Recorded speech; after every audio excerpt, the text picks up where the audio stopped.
السلام علیکم، آپ دیکھ رہے ہیں کے M B T V International. ناظرین، آج ہم پھر آپ کے پاس ایک نئے تبصرے کے ساتھ حاضر ہوئے ہیں کہ پاکستان انڈیا کی جیسے جنگ ہو رہی ہے۔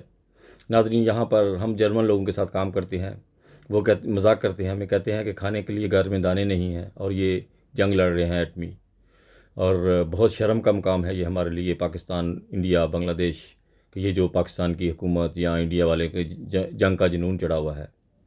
ناظرین، بچے چھوٹے چھوٹے، کل کو یہ جنگ اتنا مہنگا پڑے گا ان کو کہ آنے والی نسلیں جو ہیں وہ برباد ہو جائیں گی، ان کا مستقبل ہر چیز جو ہے وہ درم بدرم ہو جائے گا۔ ناظرین، زیادہ سے زیادہ دعا کریں اور ویڈیو کو زیادہ سے زیادہ شیئر کریں آگے دوستوں میں، کہ جتنا زیادہ یہ وہ حکومتوں تک یہ ہماری پیغام جو ہے وہ پہنچ سکے کہ جنگ اچھی چیز نہیں ہے، یہ جنون ان کا ختم ہونا چاہیے۔ پاکستان میں دن بدن فرقہ واریت، لوگوں کو رستے میں روک کر موٹر سائیکلوں پر ان کو کہا جا رہا ہے کہ آپ جمعہ کی نماز پڑھانے جاتے ہو، اگلی دفعہ آؤ گے تو ہم آپ کو مار دیں گے۔ پاکستان میں ملا کو شرم آنی چاہیے، اور دن بدن یہ اس میں بڑھتے جا رہے ہیں۔ بار بار خدا تعالیٰ کی جو لاٹھی ہے اس کو پکار رہے ہیں کہ آؤ ہمیں نیست و نابود کر دو۔ بہت ہی زیادہ تکلیف دہ منظر ہے اس وقت پاکستان میں۔ جماعت احمدیہ کے ساتھ بہت زیادہ ظلم کیا جا رہا ہے پاکستان میں، اور ناظرین، کوئی حکومت، کوئی ادارہ، کوئی آرمی، پولیس، کوئی بھی ادارہ جو ہے اس طرف جو ہے وہ کان نہیں دھر رہا۔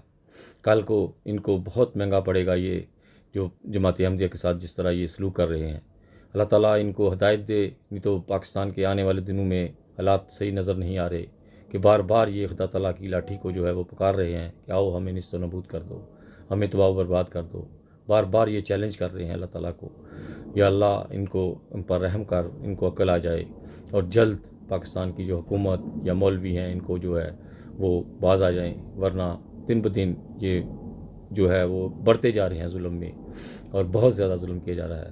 اسی کے ساتھ خالد بٹی کو اجازت دیجیے، اپنا بہت خیال رکھیے گا، ہمیشہ کی طرح انسانیت زندہ باد۔ اوکے جی، خدا حافظ۔